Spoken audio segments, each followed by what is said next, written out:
memberikan kalian amanah di dunia ini, maka Allah pun memperhatikan bagaimana kalian beramal di dunia ini.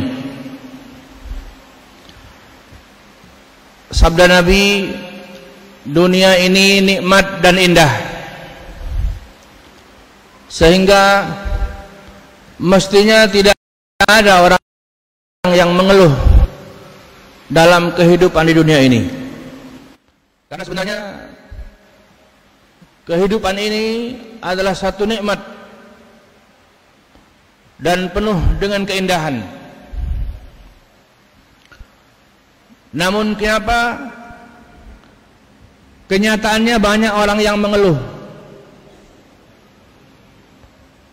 Banyak orang yang merasa sedih, yang bahkan merasa seperti susah untuk menikmati hidupnya. Padahal katanya dunia ini nikmat, dunia ini menyenangkan. Kok bisa ada orang, bahkan banyak orang yang dalam hidupnya merasa nggak nyaman? Maka ketahuilah bahwa ketika ada orang yang merasa tidak nyaman hidup di dunia, itu sama dengan orang yang ketika minum minuman manis, ternyata lidahnya tidak bisa merasakan nikmatnya minuman manis itu, bahkan terasa pahit. Ada orang minum minuman manis, katanya dia pahit. Makan makanan lezat, kata dia pahit. Coba kira-kira kalau ada orang seperti itu, kenapa? Pasti dia sedang sakit. Jadi ketika dia minum minuman manis ternyata dirasa pahit, ketika dia makan makanan lezat dirasa pahit, itu bukan makanannya. Makanannya manis, minumannya manis, makanannya lezat. Tapi karena badannya sedang sakit dan tidak segera diobati, akhirnya keburu merusak indera rasanya. Biasanya kalau hanya sakit sehari, 2 hari, tidak sampai lidahnya menjadi begitu. Tapi kalau sampai udah seminggu dan seterusnya, itu bisa merusak indera perasa di lidah kita. Maka sesungguhnya demikian juga yang terjadi pada orang yang tidak bisa menikmati hidup. Bahwa hidup yang kata Nabi ini nikmat, hidup yang kata Nabi ini menyenangkan, ternyata dia justru merasa suntuk dalam hidupnya, justru merasa gelisah dalam hidupnya, bukan karena hidup ini tidak menyenangkan, tapi jiwanya sedang sakit, sehingga indera yang dapat merasakan kenikmatan dan keindahan dunia menjadi rusak. Maka yang perlu ditanyakan adalah bagaimana jiwa menjadi sakit sehingga terjadi apa yang terjadi. Ketahuilah, jiwa dan raga itu memiliki kesamaan yang sangat mirip,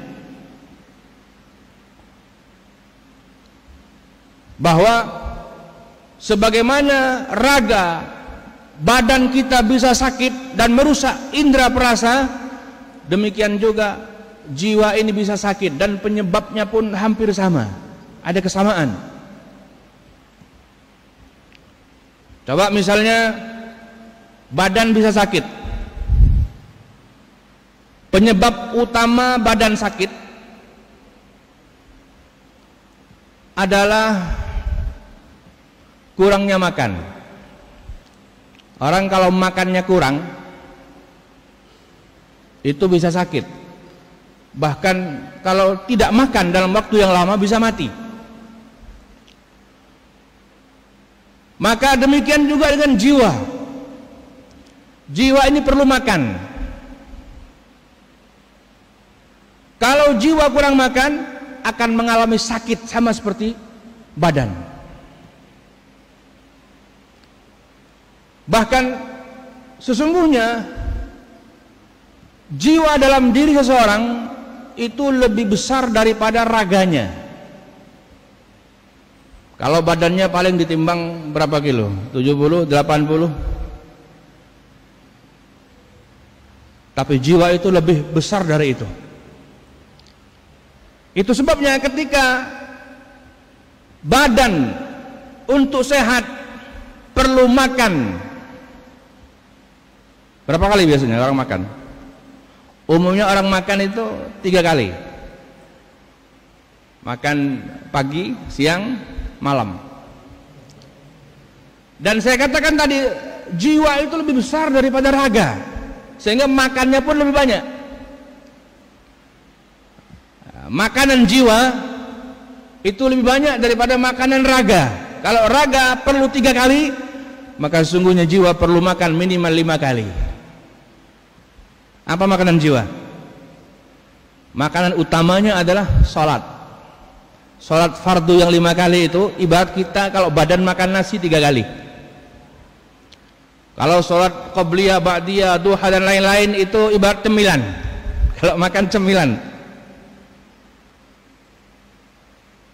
Maka sebagaimana badan perlu makan cukup, jiwa juga perlu makan cukup. Kalau kurang bisa sakit. Bahkan kalau lama nggak makan bisa mati. Kemudian apakah kalau sudah makan 3 kali setiap hari dijamin tidak akan sakit? Ternyata banyak orang mengeluh sakit dan dia bilang saya makan 3 kali sehari semalam setiap hari, tidak pernah kurang dari 3 kali, tapi kenapa saya masih sakit?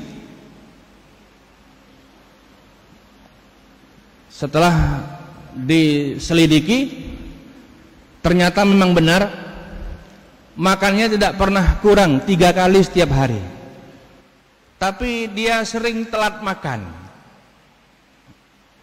Makan selalu 3 kali setiap hari, tapi sering telat. Sarapannya telat sampai agak siang. Dan sering terjadi seperti itu. Coba biasanya orang yang suka telat makan apa sakitnya? Sakit mah. Ya? Nah, ternyata orang yang makan cukup pun bisa sakit. Dan penyebabnya adalah karena makannya suka telat. Demikian juga dengan jiwa. Ada orang sering merasa gelisah, merasa nggak nyaman dalam hidup, merasa terhimpit dalam hidup. Dia bilang saya sudah sholat 5 kali setiap hari. Ternyata setelah diteliti memang sholat 5 kali setiap hari, cuman suka telat. Nah, subuhnya suka kesiangan. Ya kalau sekali 2 kali dimaklumilah, mungkin kecapean, tidurnya pulas sekali, lupa nggak pasang alarm misalnya. Tapi kalau sering itu jiwa bisa emah, ya, jiwanya bisa kena emah. Hanya sering mengeluh. Kemudian dia bilang saya nggak pernah telat makan. Ada orang mengaku setiap hari makan cukup 3 kali. Dan dia bilang tidak pernah telat makan, selalu tepat waktu. Tapi kenapa masih sakit?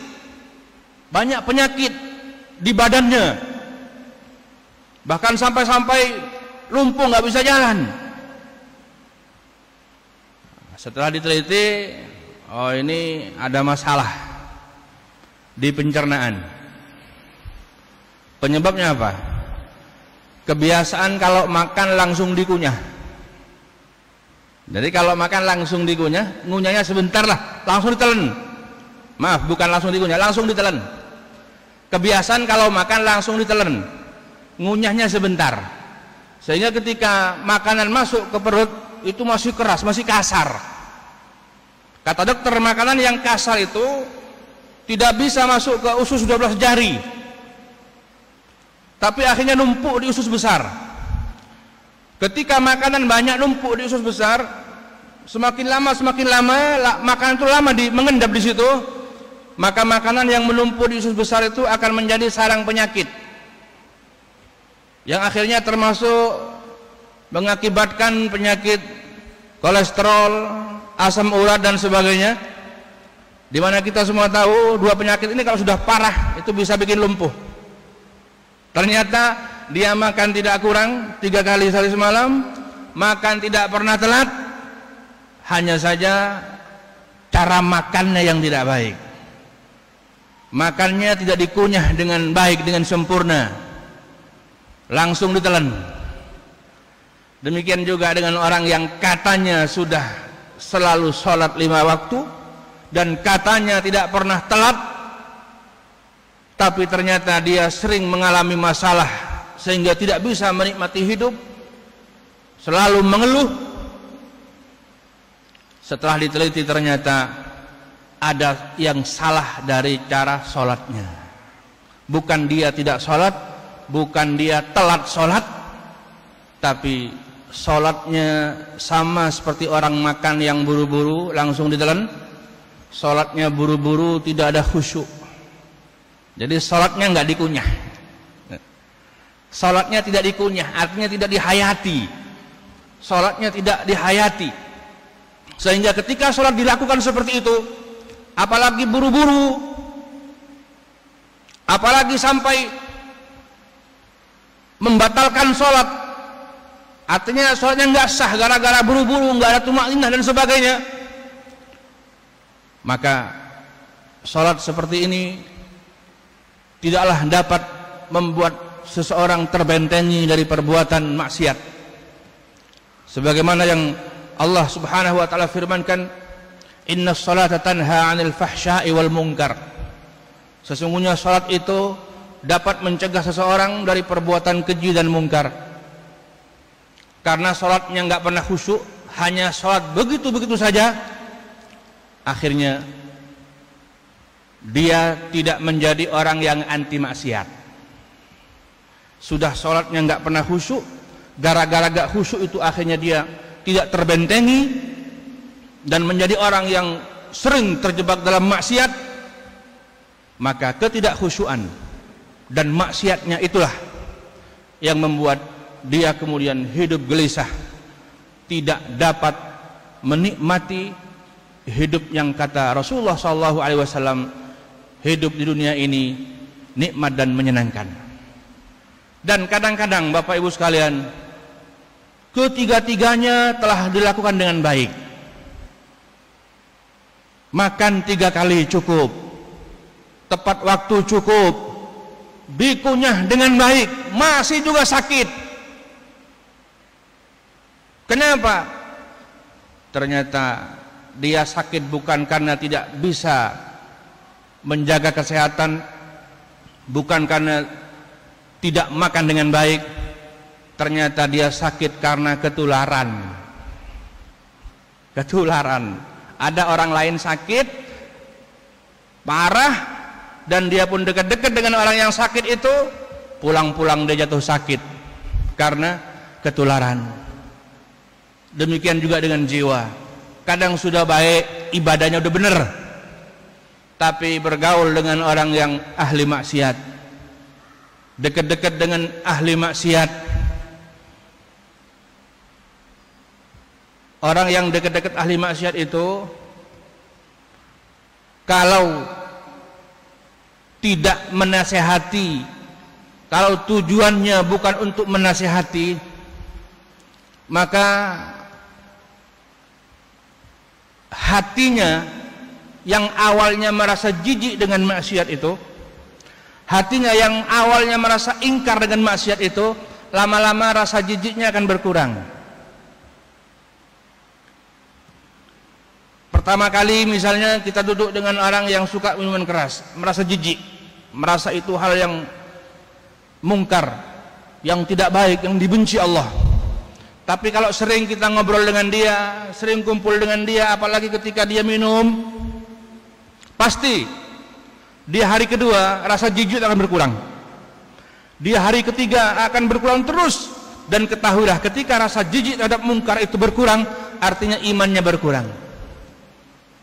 Dan itu termasuk yang menjadikan jiwa ini kemudian terjangkit dengan penyakit dan kemudian menjadi sakit, sehingga orang yang rajin beribadah sekalipun ketika bergaul dengan ahli maksiat, dia akan mengalami hal yang sama, yaitu ketidakpuasan dalam hidup, kegelisahan dalam hidup. Maka semoga Allah Subhanahu wa taala menjaga kita, memberikan kita taufik dan inayah supaya menjadi orang-orang yang rajin beribadah dengan baik sesuai yang dicontohkan Rasulullah SAW, dan kita dijaga oleh Allah Subhanahu wa taala dari pergaulan yang tidak baik yang dapat mengurangi keimanan dan kecintaan kita kepada Allah Subhanahu wa taala. Bapak Ibu sekalian, yang terakhir saya bercerita sedikit bahwa kedatangan saya ke Kalimantan Timur ini selain silaturahim untuk memohon doa dari para ulama di sini, saya juga sedang memperkenalkan sebuah buku. Salah satu buku saya tentang materi akidah Ahlus Sunnah wal Jamaah, di mana buku ini saya buat dalam bentuk syair, sebuah metode pembelajaran yang menyenangkan baik bagi anak-anak maupun dewasa, karena materi ini saya buat dalam bentuk syair, bisa disenandungkan, bisa dinyanyikan sebagai qasidahan. Bukunya saya berjudul Syair Akidah. Dan Bapak Ibu, kalau ingin tahu bukunya atau bagaimana cara membacanya, bisa lihat di YouTube. Di YouTube ketik saja, cari Syair Akidah Al-Badri begitu. Insya Allah banyak di situ channel-channel YouTube yang menayangkan pembacaan syair akidah dengan lagu.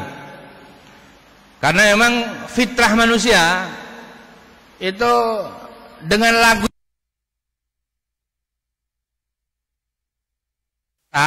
kadang 5 menit sudah bosan, sudah ngantuk. Tapi ketika materi itu dibuat qasidah, dibaca bersama-sama dengan lagu, disenandungkan, biasanya asik. Apalagi misalnya kan banyak grup-grup hadrah, diiringi dengan hadrah, dengan rebana, itu malah kadang-kadang lebih asik, sehingga setengah jam nggak terasa, kadang-kadang mau nambah terus karena asik. Padahal yang disenandungkan adalah materi pelajaran. Dan alhamdulillah buku ini diterima dengan baik oleh para ulama, para pendidik khususnya. Dan dalam perjalanan saya yang hampir 40 hari ini, kemudian banyak pesantren, madrasah, TPQ dan TK yang sudah mulai menggunakan buku ini. Dan sedikit cerita, saya ketika berkunjung ke TPQ misalnya, saya biasanya ajak anak-anak untuk baca bersama dengan lagu. Sering terjadi ketika kami sedang bernyanyi dengan anak-anak, ya, sedang bernyanyi, sedang berqasidahan dengan lagu, melantunkan syair akidah ini, kemudian anak-anak yang di luar yang sedang bermain, karena mendengar di kelas itu kok ada nyanyi gitu kan, mereka mendekat, padahal sedang main, bolanya ditinggalin. Mereka meninggalkan bolanya, mendekat ke kelas. Begitu saya lihat mereka sedang mengintip, saya panggil, ayo masuk. Mereka pun mau masuk, dan saya kasih bukunya, saya ajak melantunkan juga bersama-sama, bahkan saya kasih mic. Anak-anak yang sedang bermain pun asik masuk kelas, senang. Termasuk ada yang cerita, ada sebuah TPQ ketika sudah 4 hari menggunakan buku syair akidah, dibaca dengan lantunan lagu setiap hari. 4 hari kemudian ada anak kecil menangis sama ibunya, minta masuk TPQ. Jadi karena nyanyiannya itu, jadi anak kecil pengen masuk TPQ karena di situ ada nyanyinya, ada qasidahnya. Sehingga ini adalah satu metode pembelajaran yang menyenangkan, bukan hanya buat anak-anak, bahkan juga untuk orang dewasa. Karena kadang-kadang ketika saya hadir di sebuah lembaga pendidikan, anak-anak khususnya, pihak sekolah kadang mengundang wali murid, sehingga banyak ibu-ibu datang. Nah, ketika kami ajak berkasidahan itu, saya kasih mic gantian, itu kadang-kadang ibunya rebutan sama anaknya mau pegang mic, mau ikut bernyanyi, ikut berkasidahan. Maka buku syair kita ini karena bahasanya mudah dipahami, syairnya mudah dilantunkan, kalau dibaca setiap hari oleh anak-anak kita, misalnya di kelas setiap hari dibaca 5 menit saja, karena buku ini kalau dibaca semua sekitar 15 menit. Kalau setiap hari dibaca sepertiga 5 menit, 3 hari hatam, seminggu hatam 2 kali, maka tanpa mereka menghafal, karena dibaca diulang-ulang tiap hari, insya Allah dalam setahun mereka sudah hafal dengan sendirinya, minimal sudah familiar dengan setiap baitnya, sehingga setahun kemudian seandainya ditanya apapun terkait dengan materi akidah khususnya yang ada di buku itu, pasti bisa jawab. Berbeda dengan pelajaran dengan buku biasa, kadang-kadang guru itu susah sekali membuat murid paham. Bukan mereka nggak paham-paham, tapi kadang-kadang nggak fokus, karena membosankan. Belajar membosankan sehingga susah memasukkan pelajaran ke otak murid kadang-kadang. Sehingga walaupun kadang buku itu hatam, sudah selesai setahun misalnya, kadang ditanya banyak yang nggak bisa jawab. Tapi dengan metode ini mereka bukan hanya paham, bahkan hafal, sehingga ditanya kapanpun tentang apapun dalam buku itu, insya Allah bisa jawab. Demikian juga dewasa, kalau buku ini dibaca setiap minggu oleh bapak ibu di majelis taklim misalnya, diulang-ulang setiap minggu di majelis taklim, karena setiap minggu kalau dibaca 5 menit berarti kan 3 minggu sekali hatam. Tapi kalau diulang-ulang terus, insya Allah dalam waktu 4-5 tahun kemudian jamaah majelis taklim itu akan hafal dengan materi syair akidah. Sebuah cara yang sangat susah apabila diterapkan dengan metode belajar biasa. Bayangkan misalnya dari sekarang dimulai 5 tahun ke depan, orang-orang dewasa bisa memahami dan menghafal materi akidah Ahlus Sunnah wal Jamaah.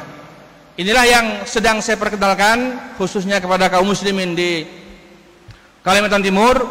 Maka mohon doanya, mohon dukungannya, dan silahkan nanti di rumah buka di YouTube, ketik saja Syair Akidah Al-Badri dan tunjukkan pada anak-anak. Bahkan anak-anak kecil yang belum bisa baca itu, anak kecil yang belum bisa baca, kalau ditunjukkan video klipnya dan dia pun memutar setiap hari, anak kecil yang belum bisa baca sekalipun akan hafal dengan sendirinya. Karena sudah banyak yang cerita ke saya, anaknya hafal karena sering mengulang-ulang setiap hari nonton. Karena di videonya saya buatkan video klip saya bersama anak-anak, keponakan saya, anak kecil-kecil. Anak kecil itu biasanya kalau mendengar yang nyanyi anak kecil, melihat yang di video itu anak. Itulah yang saya harapkan, agar semoga anak-anak kita belajar dengan senang hati, belajar dengan rasa gembira, tidak cepat bosan, dan semoga Allah Subhanahu wa taala menerima amal ini dan diterima juga oleh kaum muslimin. Amin ya rabbal alamin. Demikian yang bisa saya sampaikan, kurang lebihnya mohon maaf. Wabillahi taufiq wal hidayah. Assalamualaikum warahmatullahi wabarakatuh.